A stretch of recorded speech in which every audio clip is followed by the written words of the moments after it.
Jadi kalau Bapak Ibu mengetahui saya ini ria atau tidak, Bapak Ibu tak bisa mendeteksi 100% apakah saya ria atau tidak.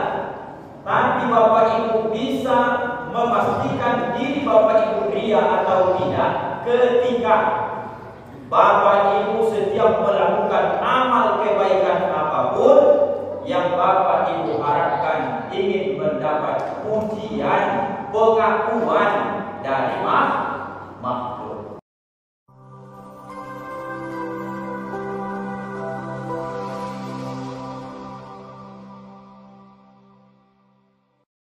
Bismillahirrahmanirrahim. Assalamualaikum warahmatullahi wabarakatuh.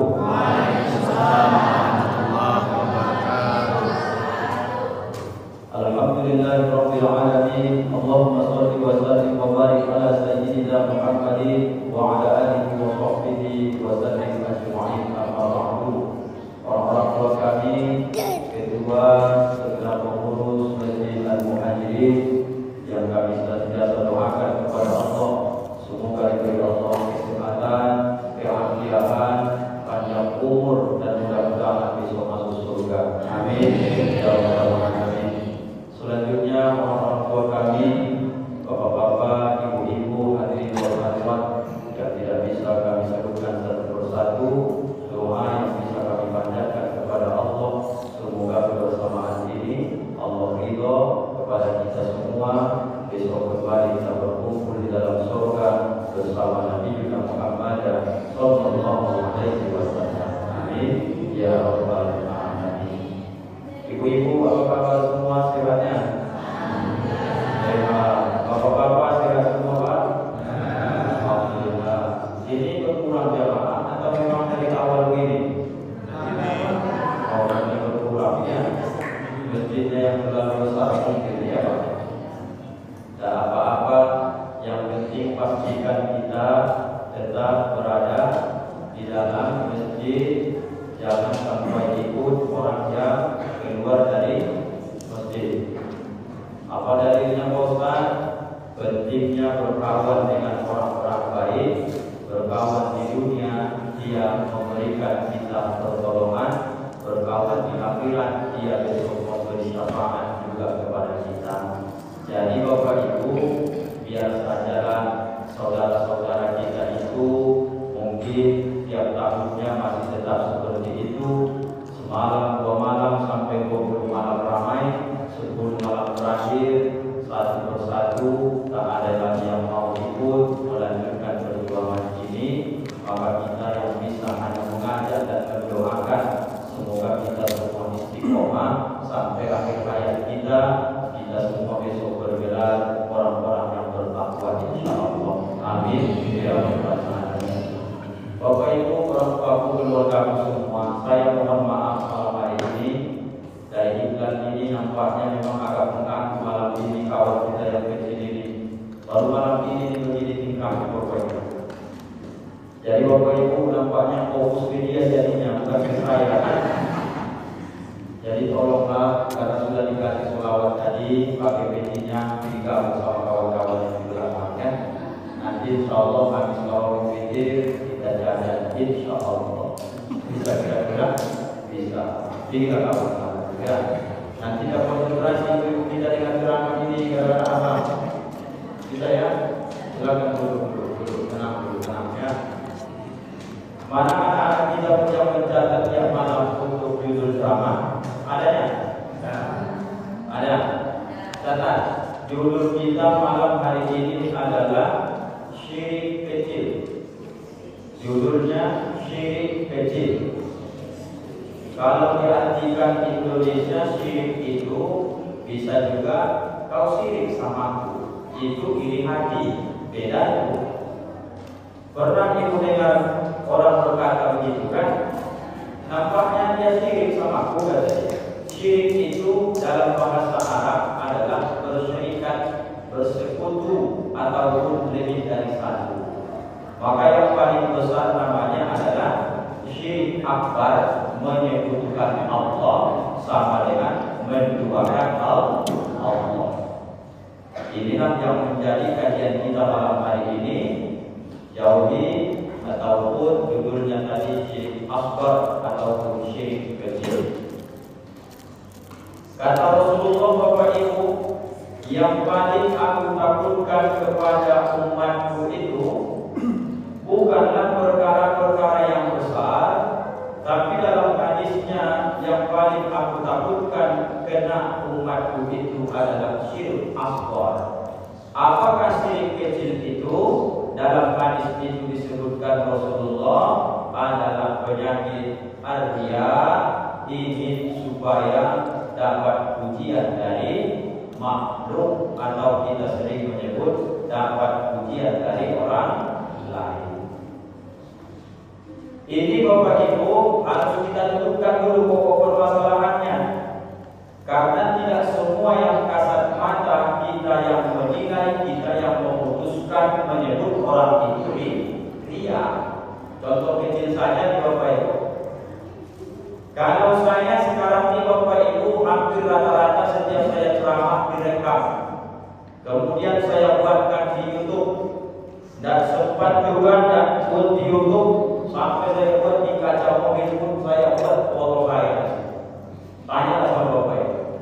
Dengan saya ceramah direkam, kemudian dimasukkan ke YouTube, diupload juga ke Facebook, saya buat foto saya besar-besar di mobil saya, apakah itu termasuk riya, syirik kecil atau tidak?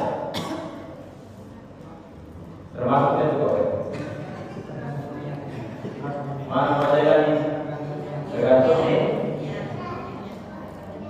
Mana tahu karena kekenyangan buka puasa tadi pulang sekali-kali Bapak Ibu ya.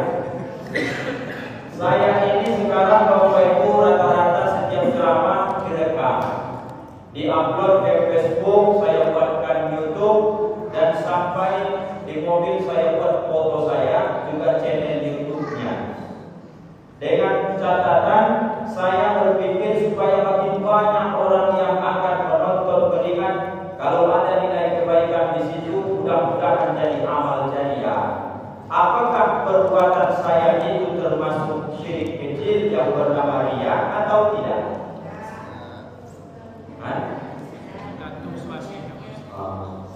Berbagai macam jawaban nampaknya Bapak Ibu ya. Jadi Bapak Ibu, dalam hidup kita ini, di mana Bapak Ibu sering mengomentari orang, kemudian Bapak Ibu sendiri yang memutuskan, disitulah kadang-kadang kita penyakit hati disebut dengan hasad. Dari hasad inilah muncul karena ketidakmampuan kita yang dilakukan orang lain, maka anak beranak pinak, nanti pada akhirnya kita menuduh orang berlaku riya, syirik kecil dia lakukan. Padahal Bapak Ibu tadi sudah menjawab sebahagian. Tergantung niat Pak Ustaz. Kata Ustaz tadi, tergantung situasi, kata orang tua kita tadi. Betul. Maka tidak semua yang nampak oleh mata kita, apakah itu yang saya contohkan tadi bentuk rekaman video ceramah, ataukah ibu bapak menengok di papan informasi Masjid Al-Muhajirin, Bapak Haji Simpulan infaknya 3 juta rupiah. Kemudian Bapak Ibu baca, Bapak ini 3 juta infaknya ya. Apakah itu juga syirik kecil disebut dengan riya? Nah, inilah pentingnya dulu masalah riya ini. Tampil kalimatnya Bapak Ibu ya. Pernah tak Bapak Ibu mendengar kalimat riya, sum'ah, takabur, hasad? Pernah tak dengar istilah-istilah? Sering kan? Riya itu diambil dari kalimat ru'ya, artinya itu suka dilihat ataupun ingin diperlihatkan. Jadi kalau Bapak Ibu mengetahui saya ini riya atau tidak, Bapak Ibu tak bisa mendeteksi 100% apakah saya riya atau tidak. Tapi Bapak Ibu bisa memastikan diri Bapak Ibu riya atau tidak ketika Bapak Ibu setiap melakukan amal kebaikan apapun, yang Bapak Ibu harapkan ingin mendapat pujian, pengakuan dari makhluk. Itulah yang sulit itu sekarang menjaganya, Bapak Ibu. Bapak berinfak 3 juta, ditulis di papan, belum tentu itu ria, belum tentu syirik kecil. Ditanya bapak nih, Pak, aku tidak tulis di papannya. Kenapa tidak kau tulis, kata bapak nih? Aku takut bapak ria. Jangan begitu. Tanya orang yang berinfak, Pak, kita tulis di sini langsung nama bapak, atau dibuat nama hamba Allah, atau dibuat anak bapak, atau bagaimana, Pak? Kata bapak ini, kau tuliskan sajalah di situ 3 juta ya, infak untuk malam-malam Ramadan. Bapak nanti ria kan? Insya Allah tidak. Kenapa harus kita tuliskan di papan besar-besar, Pak? Supaya nanti aku saja yang sawitnya sehektar infak 2 juta, 3 juta, apalagi yang sawitnya 10 hektar. Dengan harapan aku infak 3 juta sawitku sehektar, yang 10 hektar nanti pasti maju, dia infak 5 juta, 10 juta. Jadi kalau niatnya demikian, Pak Ustaz, bolehkah kira-kira menampakkan kebaikan supaya diikuti orang? Itu boleh dalam agama kita, Bapak Ibu. Dalilnya, mandalla ala khairi falahu mislu ajrin fa'ilihi. Siapa-siapa yang menunjukkan satu kebaikan, kata Nabi, diikuti oleh orang lain kebaikan itu, maka sama dengan dia mendapatkan kebaikan yang dia lakukan dan mendapatkan kebaikan orang yang mengikuti kebaikan itu. Bayangkan, Bapak. Jadi kalau saya ceramah ini direkam, nanti orang lain pun, ustaz lain ikut-ikutan dia direkam. Saya buat YouTube saya, ustaz lain pun pengen juga buat YouTube. Saya buat foto saya di mobil saya, nanti beli mobil ustaz itu dibuatnya lagi fotonya. Maka meninggal saya besok, maka dia contoh kebaikan yang ditunjuk, bukanlah itu disebut ria, tapi namanya fastabiqul khairat, berlomba-lomba kalian, kata Allah, dalam kebaikan. Maka kalau saja video ceramah sudah direkam, dimasukkan ke YouTube, tinggal menjaga niat saja, jangan sampai ingin dapat pujian dari manusia. Kalau nanti dipuji manusia, itu hadiah kecil yang disegerakan Allah dari kebaikan yang pernah kita lakukan. Maka dia ini, saya ingin amal saya dapat pengakuan dari orang. Inilah dia. Saya ingin amal saya ini dilihat oleh orang. Maka dari dia ini, Bapak Ibu, mengalirlah namanya kalimat sum'ah. Tahu apa itu sum'ah? Sum'ah itu asal kalimatnya adalah dari kalimat sama, artinya mendengar. Saya ingin kebaikan saya dengar dari ucapan-ucapan orang lain. Artinya juga pengakuan. Kalau dia, saya ingin amal saya dilihat orang. Kalau sum'ah, saya ingin dapat pujian lewat telinga saya, amal yang saya lakukan. Barulah amal itu berbahaya, Bapak Ibu. Jelas kira-kira? Kalau tertangkap Bapak Ibu sudah tahu saya yang menjelaskannya. Itulah model dia. Jadi tengok YouTube-nya nanti. Kalau sudah jelas juga dia. Karena Bapak Ibu, saya ulang sekali lagi, banyak kita dalam hidup ini, kita sendiri yang mengomentarinya, kita sendiri yang memutuskannya, kita sering mengatakan, anak paling dia itu ria. Bapak tuh rajin loh ke masjid, anak paling 2-3 hari, besok tengok gak ke masjid lagi. Bapak tuh kalau sholat di masjid lama-lama kali loh. Di rumah cuma rupa cepat-cepat dia sholatnya. Ria Bapak tuh. Kalau di masjid sholatnya pelan-pelan bacanya, rukuknya diatur. Oh, luar biasa. Aku tengok di rumah cepat-cepatnya dia. Kenapa bisa begitu? Sering kita, Bapak Ibu, orang yang beramal, kita dapat dosa. Sering kita menyebut orang ini ria.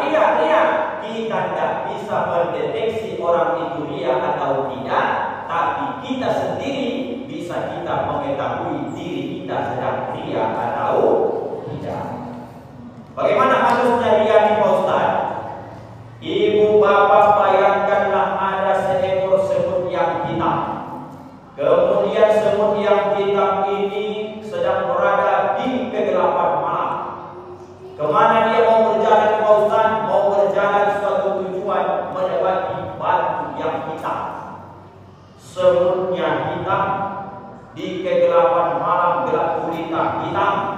di atas batu yang hitam. Kalau seandainya kita bayangkan malam di Bapak Ibu, bisa nggak jelas nampak semut yang hitam di atas batu hitam di tengah malam? Jawabnya tidak. Begitulah harusnya dia itu menyusup di setan ke dalam hati kita. Jadi Bapak Ibu ya, banyaknya amal akhirat nampak kasat mata di dunia ini, padahal hatinya supaya mendapatkan dunia. Ini kan ceramah di amal akhirat nih, baca ayat, baca hadis. Tapi rupanya setan berbisik, salam putih, ceramah tiap malam, biar banyak duitmu. Nanti kalau banyak duitmu, banyak THR-mu, nanti bisa kau pulang ke Medan. Habis itu nanti bisa kau beli gini. Merasuk dia ke sini, maka kemudian yang saya pikirkan bukan lagi lillahi ta'ala, tapi sudah bercabang niat. Saya tahu itulah yang akan menghancurkan amal saya. Na'udzubillah. Kalau nanti saya besok Bapak Ibu, maka datang saya menghadap sama Allah. Ya Allah, berapa puluh tahun saya berceramah dulu di dunia itu, mana pahala amal dari ceramah-ceramah selama ini ya Allah? Maka kata Allah, bukankah kau ceramah dulu niatmu untuk dapat dunia? Bukankah kau ceramah dulu supaya kau dapat pujian dari manusia? Maka hari itu berlakulah ayat al-yawma nakhtimu ala afwahihim wa tukallimuna aydihim wa tashhadu arjuluhum bima kanu yaksibun. Hari ini mulut akan dikunci, maka tidak bisa lagi bersaksi kecuali dua tangan, dua kaki. Apa yang pernah kau kerjakan di dunia, dengan lantang tangan akan berkata, betul itu ya Allah. Aku yang sering megang mikrofon ketika dia ceramah, yang dia niatkan bukan menyampaikan kebaikan ke jamaah, tapi yang dia niatkan supaya dapat pujian dari manusia. Apa kata Allah? Sudah kau dapatkan duluan pahalanya di dunia, hari ini tak ada lagi pahala yang tersisa untukmu, kata Allah.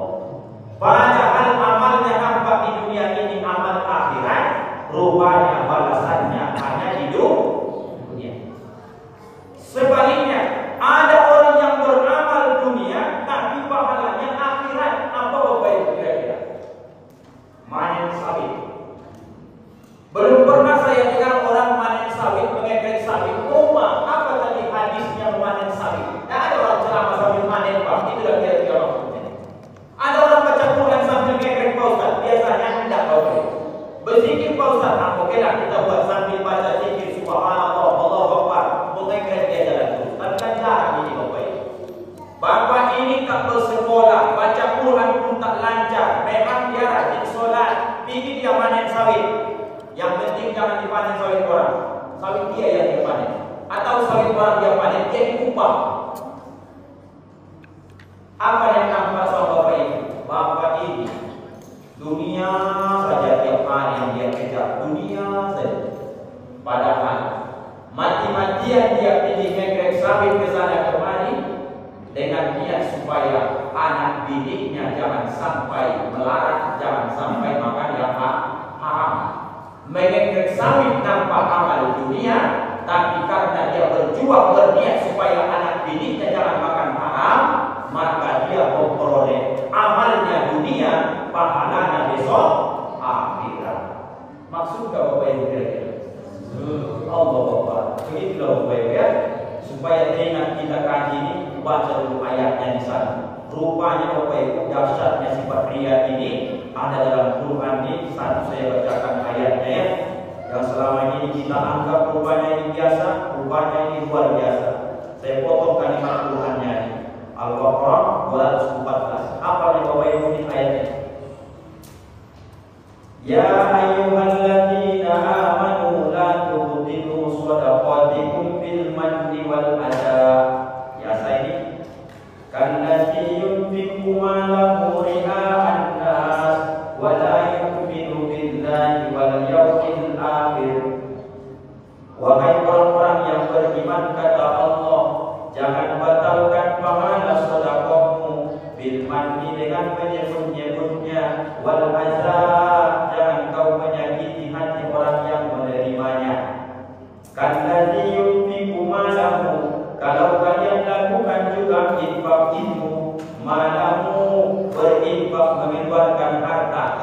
an-nas, dengan niat supaya dapat pujian dari manusia. Sudah pilihan tadi.